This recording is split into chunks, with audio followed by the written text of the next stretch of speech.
அவங்க கம்பெனியோட 40வது ஆனிவர்சரி பார்ட்டிக்காக ஒரு ஹால் சூஸ் பண்ணியிருந்தாங்கல்ல. அது அங்கே அரேஞ்ச்மெண்ட்ஸ்லாம் எப்படி இருக்குன்னு சொல்லிட்டு சேனோட அப்பாவும் வந்து பார்க்க வந்துட்டு இருக்காங்க. எல்லா அரேஞ்ச்மெண்ட்ஸையும் பார்க்குறாங்க. ஓகே, இத்தனை பேர் உட்கார்றதுக்கு இங்கெல்லாம் முடியுமா அப்படின்ற மாதிரி 2 பேரும் பேசிகிட்டு இருக்காங்க. அப்படி பேசிகிட்டு இருக்கப்ப சேனோட அப்பா வந்து சேன் கிட்ட சொல்கிறாங்க, நீனும் பாலின்றது யாருன்னா நம்ம சேனோட கேர்ள் ஃப்ரெண்ட். நீங்கள் 2 பேரும் மேலே உங்களுக்குன்னு தனியாக டி பிளாக்ல ஒரு இடம் அரேஞ்ச் பண்ணியிருக்கேன், அங்கே போய் உட்காந்துக்கிறங்க, அங்கேருந்து நீங்கள் இங்கே நடக்கிறத பாருங்கள் அப்படின்ற மாதிரி சேன் கிட்ட சொல்கிறாங்க. சேன், ஏன்ப்பா நான் உங்கள் கூடயே உட்காருவேன்ல அப்படின்ற மாதிரி சொல்கிறாங்க. இல்லை, நீ ஏன் எப்போயாவது தான் இங்கே வர, ஸோ நீ வந்துட்டு பாலின் கூட கொஞ்சம் டைம் ஸ்பெண்ட் பண்ண அப்படின்னு சொல்லிட்டு அவங்க அப்பா சொல்கிறாங்க. ஓகேன்னு சொல்லிட்டு நம்ம சேன், எனக்கு வெளியே ஒரு வேலை இருக்குப்பா, நான் போயிட்டு வரேன்னு சொல்லிட்டு அங்கேருந்து கிளம்பிடுறாரு. இங்கே நம்ம சனம்க்கு வந்துட்டு 40வது ஆனிவர்சரின்னு சொல்லிட்டு ரொம்ப வேலை கொடுத்துட்றாங்க. பாவம், அவங்க வந்துட்டு உட்காராமல் ரொம்ப ஓடி ஓடி நடக்கக்கூட முடியாத அளவுக்கு கால் வலிக்குது அப்படின்னு சொல்லிட்டு வராங்க. அண்ட் வந்துட்டு நான் பாட்டுக்கு பேசாமல் எங்கள் அப்பாவோட டிபார்ட்மெண்ட் ஸ்டோரில் இருந்திருப்பேன், என்னை இங்கே கொண்டு வந்து விட்டுட்டு இப்படி சாவடிக்கிறாங்களே, பேசாமல் நான் எங்கள் அப்பாவோட டிபார்ட்மெண்ட் ஸ்டோருக்கே போயிடலாம், என்னால் முடியலை, இவ்வளோ வேலை கொடுக்குறாங்க, காலெல்லாம் இவ்வளோ வலிக்குது, என்னால் தாங்க முடியலை அப்படின்னு சொல்லிட்டு புலம்பிகிட்டே உட்காந்துருக்காங்க. என்னடா இது கார்ப்பரேட் வாழ்க்கை, எப்படி தான் எங்கள் அக்காலாம் இங்கே வேலை பார்க்குறாலோ தெரியலையே அப்படின்னு சொல்லிட்டு ரொம்ப புலம்புறாங்க.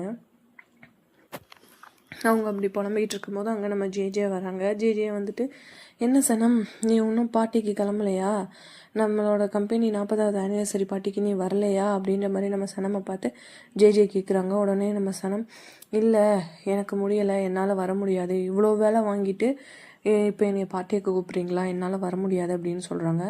உடனே ஜேஜே வந்துட்டு, இது வந்து ஒரு பார்ட்டி மட்டும் இல்லை, இது ஒரு பிஆருக்காக, அண்ட் இங்கே நிறைய பேர் வருவாங்க, நீ வந்தால் தானே எல்லாருக்கும் உன்னை இன்ட்ரடியூஸ் பண்ண முடியும், நீ இந்த கம்பெனியில் வேலை பார்க்குறேன்னு எல்லாருக்கும் தெரியும் அப்படின்ற மாதிரி சொல்கிறாங்க.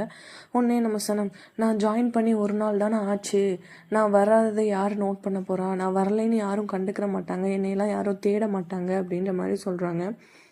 அதுக்கு ஜேஜே, உனக்கு முடியலைன்னா சொல்லு, நான் வேணா உன்னோட ட்ரெஸ் காஸ்டியூம்ஸ் எல்லாம் இங்கேயே எடுத்துகிட்டு வந்து கொடுக்குறேன் அப்படின்னு நம்ம சனம் திருப்பியும், இல்லை என்னால் முடியாது அப்படின்ற மாதிரி சொல்லவும் ஜேஜே உடனே, நீ இந்த பார்ட்டிக்கு வரலைன்னா உன் வேலை போகிறதுக்கு கூட வாய்ப்பு இருக்குது அப்படின்ற மாதிரி நம்ம சனமை பார்த்து மிரட்டுறாங்க. ஜேஜே வேலை போயிடும்னு சொன்னதோட சனம்க்கு வந்துட்டு நிறைய ட்ரீம்ஸ் வருது. எப்படின்னா, அக்கா சொல்லியிருப்பாங்கல்ல உன்னாலெல்லாம் இங்கே வேலை பார்க்க முடியாது அப்படின்னு, அதை பற்றி யோசிக்கிறாங்க. அண்ட் வந்து, எங்கே காசை கொடுத்துருவேன்னு சொன்னியே இன்னும் இல்லையே அப்படின்னு அவங்க அப்பாவுக்கு கடன் கொடுத்தவங்க வந்து அவங்கக்கிட்ட கடனை கேட்குற மாதிரி. அப்புறம் வந்து நம்ம ஜபர்தஸ்த் முசாஃபருக்கு அவங்க அப்பா சனமை கல்யாணம் பண்ணி கொடுக்க ஒத்துக்கிட்ட மாதிரி. அண்ட் முசாஃபர் வந்து சனம் செல்லும் அப்படின்ற மாதிரி கூப்பிடுற மாதிரி. அப்போ அந்த மாதிரி அவங்க கல்யாண குளத்தில் இருக்க மாதிரி அவங்களுக்கு ஒரு ட்ரீம் வரும். அந்த ட்ரீம் வந்ததோட சனம் ஜேஜே அப்படின்னு ஜேஜே பின்னாடியே ஓடுறாங்க. நானும் வரேன் ஜேஜே அப்படின்ற மாதிரி சனம் வந்து சேன் பின்னாடியே ஓடிடுறாங்க. அதே சேம் டைம் இங்கே வந்துட்டு சேன் அப்பாலாம் வந்துட்டு கிளம்பிக்கிட்டு இருக்காங்க. அப்படி கிளம்பிட்டு இருக்க போது சேனோட அப்பா வந்துட்டு, உனக்கும் பாலினுக்கும் உள்ள லவ் லைஃப் எப்படிப்பா போகுதுன்னு சேன் கிட்டே கேட்குறாங்க. ஓகேப்பா, பரவாயில்ல, ஒரு அளவாக நல்லபடியாக தான் போகுது அப்படின்னு சொல்கிறாங்க. உடனே சேனோட அப்பா கம்பெனியை பார்த்துக்கிறத பற்றி யோசிச்சியான்னு கேட்குறாங்க. சேன் அப்பா அப்படின்ற மாதிரி சொல்லிட்டு இருக்கவும் அவர் அமைதியாயிட்டார். அந்த டைம் நம்ம எம்ரே அங்கே வராங்க. வந்துட்டு, இன்னும் கிளம்பாமல் என்ன பண்ணுறீங்க, நம்மளோட 40வது ஆனிவர்சரி தான், எல்லோரும் வர ஆரம்பிச்சிட்டாங்க, நம்ம தானே போய் எல்லாரையும் இன்வைட் பண்ணணும், நீங்கள் 2 பேரும் இன்னும் கிளம்பாமல் என்ன பண்ணுறீங்க அப்படின்ற மாதிரி சொல்கிறாரு. அப்படி சொல்லிட்டு இருக்கும்போது சேனோட அப்பா சேன் கிட்ட, நீ வந்துட்டு போய் கோட் சூட் போட்டுட்டு வா அப்படின்ற மாதிரி சொல்கிறாங்க. ஏன்னா சேன் வந்து கோட் சூட்லாம் யூஸ் பண்ண மாட்டார், அவர் வந்து நார்மலாக ட்ரக்கிங் ட்ரெஸ் தான் போடுவார். அட் த சேம் டைம் 40வது ஆனிவர்சரிக்கான கூட்டம் எல்லாம் அந்த பிஸ்னஸ் பார்ட்னர்ஸ், ஃப்ரெண்ட்ஸ், ஃபேமிலிஸ் எல்லாருமே வந்துட்டு வர ஆரம்பிச்சிட்டாங்க. அங்கே நம்ம சனமும் வந்துட்டாங்க. சனம் அண்ட் சேனுக்கு பின்னாடி தான் நம்ம சனம் நிற்கிறா. சனம் சேனை பார்க்கும்போது சேன் திரும்பி நிற்கிறாரு. சேன் சனமை பார்க்கும்போது சனம் இந்த பக்கம் திரும்பிடுறாங்க. இப்படியே இந்த வாட்டியும் ஒருத்தருக்கு ஒருத்தர் பார்த்துக்கிறவே இல்லை. அண்ட் அந்த டைமில் வந்துட்டு ஜேஜே வந்துட்டு, நம்மளுக்கு வந்து டி பிளாக்ல தான் இடம் அலாட் பண்ணியிருக்காங்க, நம்ம அங்கே தான் உட்காந்து இங்கே நடக்கிற ப்ரோக்ராம் பார்க்க போகிறோம் அப்படின்ற மாதிரி நம்ம சனம் கிட்ட சொல்லிக்கிட்டு இருக்காங்க. அப்போ நம்ம சனம் வந்துட்டு, நான் ரெஸ்ட் ரூம் போகணும், நான் போயிட்டு வந்துடுறேன் அப்படின்ற மாதிரி சொல்லவும், ஓகே நீ போயிட்டு வா, நாங்கள் எல்லாம் டி பிளாக்ல இருப்போம் அப்படின்னு சொல்லிடுறாங்க. நம்ம சனமும் ரெஸ்ட் ரூமுக்கு போயிடுறாங்க. அப்போ தான் அந்த இடத்துக்கு ஐலின் வராங்க. ஐலின் யாருன்னா நம்ம எம்ரேயோட எக்ஸ் கேர்ள் ஃப்ரெண்ட். அண்ட் வந்துட்டு இந்த கம்பெனியில் முன்னாடி வேலை பார்த்தாங்க. இங்கே ஏதோ ஒரு ஃப்ராட் வேலை பார்த்ததுனால இவங்களை இங்கேருந்து தூக்கிட்டாங்க. இப்போ தனியாக ஒரு அட்வர்டைஸ்மெண்ட் கம்பெனி ஆரம்பித்து அவங்க இங்கே உள்ள கஸ்டமர்ஸ் எல்லாம் திருடிட்டு இருக்காங்க. அவங்க தான் இவங்க பார்ட்டிக்கு இன்வைட் பண்ணாமலே ஐலின் அங்கே வராங்க. அவங்கள பார்த்ததோட அங்கே இருக்க எல்லாருக்குமே ஷாக் ஆயிடுச்சு. எல்லாருமே அவளை பார்த்து கோவப்படுறாங்க.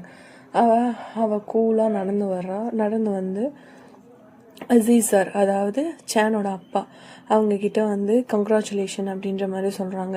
உடனே சேனோட அப்பா கேட்குறாங்க, உன்னை நாங்கள் இந்த பார்ட்டிக்கு இன்வைட் பண்ணவே இல்லைல்ல, நீ எதுக்கு வந்த அப்படின்ற மாதிரி கேட்குறாங்க. அதுக்கு நம்ம ஐலின் சொல்கிறாங்க, இந்த பார்ட்டிக்கு பிஸ்னஸ் நடத்துகிற எல்லாருமே வராங்கல்ல, நானும் ஒரு பிஸ்னஸ் உமன் தான், எனக்கும் ஒரு கம்பெனி இருக்குது, ஸோ நான் வந்தேன் அப்படின்ற மாதிரி சொல்கிறாங்க.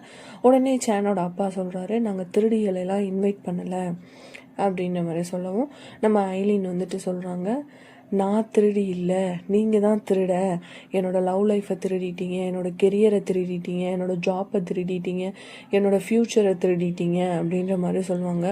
உடனே நம்ம சேன் அங்கே வராரு. சேனை பார்த்து ஐலின் எப்படி இருக்க சேன் அப்படின்ற மாதிரி கேட்குறாங்க. சேன் சொல்லுவார், இப்போ எதுக்கு நீ இங்கே வந்த, தேவையில்லாமல் எதுவும் பேசாத அப்படின்ற மாதிரி சொல்கிறாங்க. அதோட ஐலின் ஒன்றுமே சொல்லலை. நம்ம சேனோட அப்பா சேனை பேச வேணாம்னு சொல்லி தடுக்கிறாங்க. உடனே அங்கேருந்து எம்ரே வராரு. எம்ரே வந்து, நீ எதுக்கு இங்கே வந்த, இப்போ இங்கேருந்து போ அப்படின்னு சொன்னதோட அந்த ஐலின் அங்கேருந்து கிளம்பிடுறாங்க.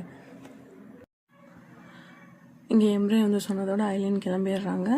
கிளம்புனதுக்கப்புறம் வந்துட்டு சேன் அண்ட் எம்ரே வந்துட்டு அவங்க அப்பா கிட்ட, அப்பா இதெல்லாம் பற்றி நீங்கள் எதுவும் யோசிக்காதீங்க, இதை பற்றி நீங்கள் கவலைப்படாதீங்க அப்படின்ற மாதிரி சொல்லிட்டு இருக்காங்க. வாங்க நம்ம பார்ட்டி ஹாலுக்கு போகலாம் அப்படின்ற மாதிரி எல்லாரையும் கூட்டிகிட்டு போகிறாங்க. அங்கே வந்து பார்ட்டியும் ஸ்டார்ட் ஆயிடுச்சு. ஸ்பீச் கொடுக்க ஆரம்பிச்சிட்டாங்க. அப்போ நம்ம சேன் வந்து அவரோட கேர்ள் ஃப்ரெண்டுக்கு கால் பண்ணுறாங்க. கால் பண்ணி எங்கே இருக்க, வந்துட்டியா அப்படின்ற மாதிரி கேட்டுட்ருக்காங்க. ஒன்று அவங்களும் நான் வந்துட்டேன், ரீச் ஆகிட்டேன் அப்படின்ற மாதிரி சொல்லிட்டாங்க. ஸோ வந்துட்டு அட் த சேம் டைம் இந்த பக்கம் நம்ம ரெஸ்ட் ரூம் போன சனம் கிட்ட ஜேஜே வந்துட்டு டி பிளாக்னு சொல்லியிருப்பாங்க இல்லையா, பட் அவங்களுக்கு அலாட் பண்ணது டி பிளாக் இல்லை, பி பிளாக்கு.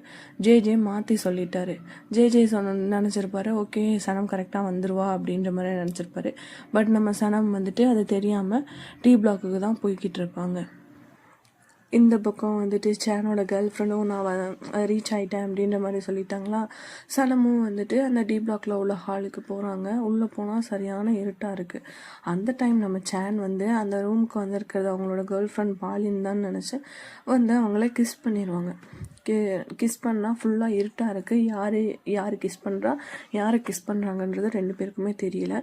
அப்போ நம்ம சனம் வந்துட்டு அவங்களோட தாடி அண்ட் காலில் ஒரு பிளாக் கலர் ஷூ போட்டிருந்தாங்க, அதை மட்டும்தான் பார்க்குறாங்க. பார்த்துட்டு உடனே வந்துட்டு கொஞ்சம் கிஸ் பண்ணி முடித்ததோடு அந்த இடத்த விட்டு ஓடிடுறாங்க. ஓடவும் சேனுக்கு அப்போ நம்ம யாரை கிஸ் பண்ணோம், இது பாலின் இல்லையா அப்படின்ற மாதிரி. அண்ட் வந்து அவங்க போட்டிருந்த பெர்ஃப்யூம் ஸ்மெல் வந்துட்டு காட்டுப்பூ பெர்ஃப்யூம் ஸ்மெல்லாக இருக்குது அப்படின்னு சொல்லிட்டு யோசிச்சுட்ருக்காரு. இந்த பக்கம் நம்ம சனம் நம்ம யாரை கிஸ் பண்ணோன்னு தெரியலையே அப்படின்னு நினச்சிட்டு புலம்பிக்கிட்டே ஸ்டெப்ஸில் இறங்கி வராங்க. அப்போ தான் சனம் கீழே இறங்குறப்ப தான் நம்ம பாலின் வந்து அந்த ஸ்டெப்ஸில் மேலே ரூமுக்கே போகிறாங்க. இந்த பக்கம் சனம்க்கு யாருன்னே தெரியலையே, தாடி அண்ட் வந்து அந்த பிளாக் கலர் பூட்ஸ் அதை மட்டும் வச்சு நம்ம யாருன்னு கண்டுபிடிக்கணும் அப்படின்ட்டு நினச்சிட்டு புலம்பிகிட்டே போகிறாங்க. இந்த பக்கம் நம்ம பாலின் சேனை பார்க்க போகிறாங்க. சேன் அங்கே வந்துட்டு இந்த மாதிரி பர்ஃப்யூம் யார் யூஸ் பண்ணுறா அப்படின்னு சொல்லிட்டு யோசிச்சுட்டே இருக்காரு. அப்போ அந்த ஹாலுக்கு வந்துடுறாங்க நம்ம சனம். வந்துட்டு அவள் ஃப்ரெண்டு ஹையானுக்கு வந்துட்டு மெசேஜ் பண்ணுறாங்க, இந்த மாதிரி நான் ஒருத்தரை கிஸ் பண்ணிட்டேன் அப்படின்ற மாதிரி மெசேஜ் பண்ணுறாங்க. அதோட ஃபோன் யூஸ் பண்ணக்கூடாதுன்னு சொல்லிட்டு நம்ம ஜெய் சொல்லவும் ஃபோனை சுவிட்ச் ஆஃப் பண்ணி வச்சிடுறாங்க. உடனே நம்ம ஹையான் அந்த மெசேஜை பார்த்துட்டு யாருக்கு கிஸ் பண்ணீங்க என்ன அப்படின்னு சொல்லிட்டு மெசேஜ் அனுப்பிட்டு அவள் பதறி போய் கால் பண்ணால் சுவிட்ச் ஆஃப்னு வருது. ஸோ வந்துட்டு அவள் என்னாச்சுன்னு தெரியலையே அப்படின்னு சொல்லிட்டு ரொம்ப புலம்பிகிட்டே இருக்கிறான்.